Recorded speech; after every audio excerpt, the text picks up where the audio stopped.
I have just been to see Empire of Death, the finale of Doctor Who Season 1 in the cinema showing. There is so much to talk about. Before we even get started into the video, I was so excited to see that there was a special message in the cinema and I might have sneakily recorded it, so let's have a look at it. Hi there everyone, I'm Millie Gibson and I play Ruby Sunday in Doctor Who. I promise all of your questions will get answered tonight. Well, most of them. But you'll have to watch and find out. Yeah, there were definitely some questions that did get answered, but some that definitely didn't. And that is what I loved about this episode. This episode is what Doctor Who should be about. It had adventure, it had timey-wimey time travel, it had stakes, and it had family drama, which is what RTD does best. And the best thing about it was I didn't feel like there was any sort of political message being shoved down my throat this time, which is what I loved. So today we're going to run through some of my favourite clips from this episode and what just made it so great, but also some of the things that I think didn't work, because I think Sutekh was amazing, but some things felt slightly unrealistic. And I know he is the god of death and that doesn't exist, but just the way they defeated him, some of it I liked, some of it was a bit weird. I have to say, this part with Kate and the rest of the unit and Kate actually dying and them showing her dying, I was shocked. I did think she would come back by the end, and I will say that I'm really glad that this episode didn't just use a whole like, let's go back in time and try and prevent it all. It did something a bit more clever, which I really appreciate. But regardless, seeing Kate and the rest of the unit literally being dissolved into dust was really shocking, and I think it added to the stakes of the episode. And you send this monster back into hell? No! Because I have to. Birds will sing again. There will be birds. Like, this is the Doctor Who that I have missed. It feels really emotional, there's stakes, people are unfortunately dying, and they're characters that we've grown to love, and Kate is just brilliant. It did remind me very much of Infinity War and Thanos' snap. I feel like that's probably where RTD got the inspiration for this episode, but regardless, it still hits very emotionally. Another thing that I really liked about this episode is the memory TARDIS, which of course we'd already seen before in Tales of the TARDIS, the bunch of shorts that were released for the 60th special that RTD added in after they'd filmed this, because he realised there was this really cool set full of loads of different memories of the TARDIS. And I really like how the memory TARDIS is used here, the idea that time is memory and that the memory of the time machine is quite literally all of the different TARDISes coming together. It felt like something that we should have seen for something like a big anniversary special like the 60th, and so it being at the end of a random season, especially since this is meant to be a season for new viewers, felt slightly off. But regardless, since I was in the cinema with a bunch of Whovians who absolutely loved the show, it was amazing to see. I was looking for so many Easter eggs. It took me a while to realise that it was 13's TARDIS on the floor. There was 11's TARDIS that the Doctor used to eventually fly it all. There were bits that Mel saw from the 6th Doctor's TARDIS. There was Tennant's TARDIS. There was the 1st Doctor's. There was just everything. It was so cool. What is it? It's a remembered TARDIS. Bits and pieces of every TARDIS that ever walked, held together by hopes, wishes, and luck. Like, you've just gotta love Mel holding on to the 6th Doctor's coat. I mean, there's something so nostalgic at seeing Matt Smith's lever being pulled, because Matt Smith had so much fun in the 11th Doctor's reign, pulling that lever, sending the TARDIS off into space and time. And I feel like Ncuti Gatwa's Doctor is kind of like a Matt Smith version of the Doctor, and seeing him use his TARDIS is brilliant. In terms of Susan Triad, I actually really liked the explanation that the Doctor gave about it. The idea that Susan Triad is part of the perception filter, and that Sutekh being around the TARDIS for all of these years has created different versions of Susan Triad. I do like the idea of Sutekh being around the TARDIS since the 4th Doctor's era. However, it begs the question of like, why now? What was the point of coming out at this point in the Doctor's time span when he could have done it at any other point, especially when the Doctor was really vulnerable? And that is one of the queries that I have about this whole Sutekh being on the TARDIS for this amount of time. But regardless, when they start talking about 73 yards and the connection with that, I just thought, oh, Russell, I see what you've been doing. And it kind of made me smile instead of think about some of the realities of what that actually means of Sutekh being on the TARDIS for that amount of time. The cast of field around 66.7 meters exactly. 73 yards.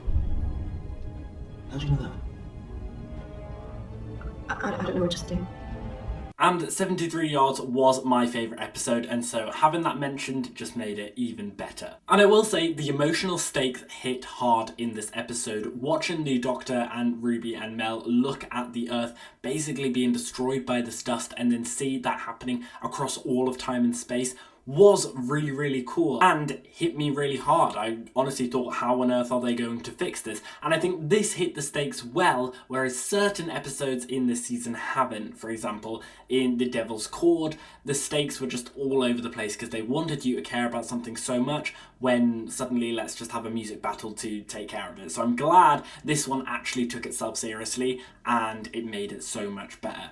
But then the question is, since it was so massive and so big across all of time and space, it almost seems like too big of a finale for a Doctor's first season. Maybe a Doctor's third season when the Doctor is about to regenerate. This feels like it's almost too big, and like, how are you going to top it with Ncuti Gatwa's second season and Ncuti Gatwa's third season if he has one?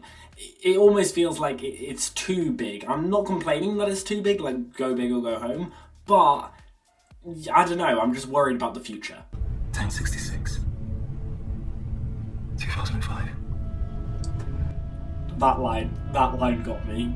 The Earth is dying. And then this moment here, this moment made me think, Ncuti Gatwa's the Doctor. Like, I always thought throughout the season he's a great Doctor, but this, truly something.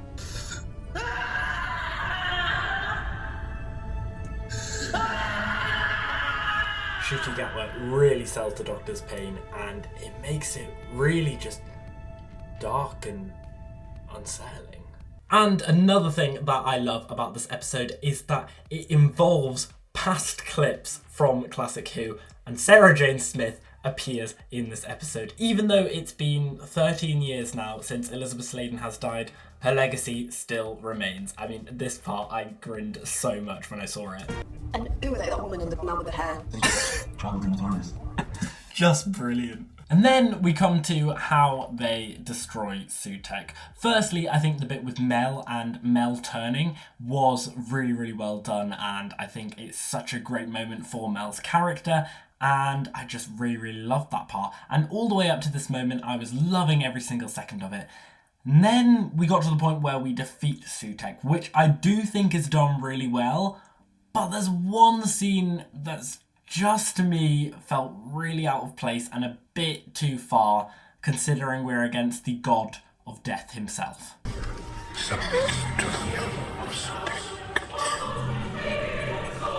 Like, I had chills in this scene as soon as we start seeing the snow. Now give me the name. Like, that is just really creepy.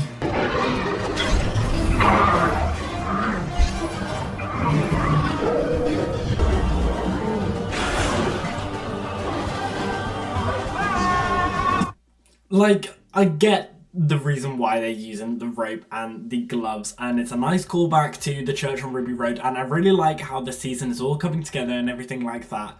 But at the same time, it's the god of death. Like, Ruby being able to just casually go up and put it on a lead, and then even if these gloves defy the laws of gravity, or maybe I should say mavity, still don't like that term, even if they do manage to defy it, it's the god of death, and they're just casually putting it on a lead. That was the only part where I thought, really? Like, that would not happen. But what they do next with him on the lead, I do think is really cool, and I think it's a really neat idea, defeating death with death. What happens if you bring death to death? You bring life!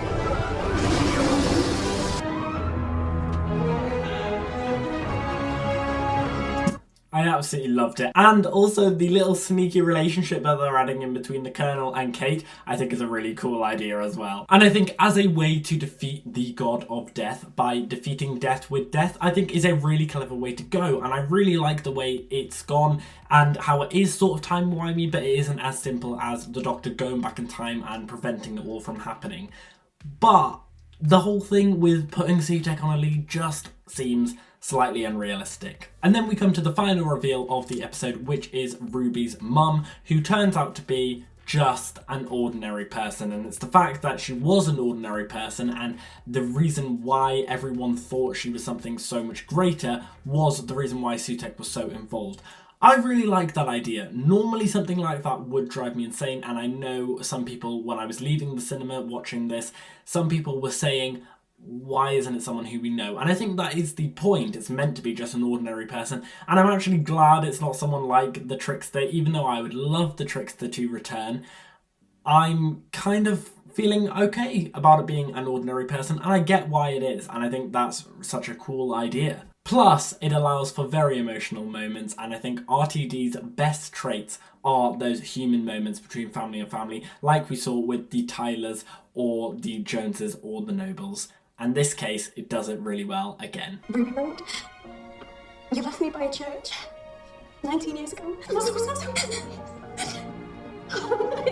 Millie Gibson is such a good actor, and I think certain episodes like this one and like 73 Yards, we've got to see her absolutely shine. In some of the episodes where Ruby wasn't the main focus, I don't think she was as good, but in something like this just shows how she's so good at being the human in Doctor Who, which I really, really love. And I will say the ending as well was quite a good companion exit. I do think she is returning in the next season, and I'm pretty sure it's confirmed she's returning. But I will say, as a companion exit goes, I think this one was really cleverly done, because you see Ruby is wanting to stay, but this whole thing is happening and she's actually really preoccupied, and seeing the Doctor be alone again and seeing Ncuti Gatwa's first experience properly at losing a companion was really, really good to see, and it makes me excited for the next season and for the Christmas special, where hopefully it will just be Ncuti Gatwa alone. And hold on, sorry, leave that. And as a life, the Doctor was just mad. And it's Ncuti Gatwa's reaction when he realises that he isn't the main part of Ruby's world anymore, and that's really sad for the Doctor. And then of course finally we have the fourth wall break, which I do think Mrs. Flood is going to stay until the end of Ncuti Gatwa's reign.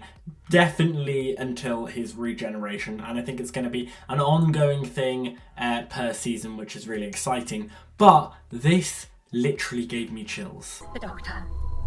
I'm sorry to say his story ends in absolute terror. Night night. Like, ugh, it's just so creepy. And so I think as a season finale for a mixed bag of a season, I will not lie, some really, really strong episodes and some episodes that I could not stand. I do think this was a really, really good season finale and kind of wrapped it up really, really nicely and makes me really hopeful for season 2, and I can't wait to see where that goes.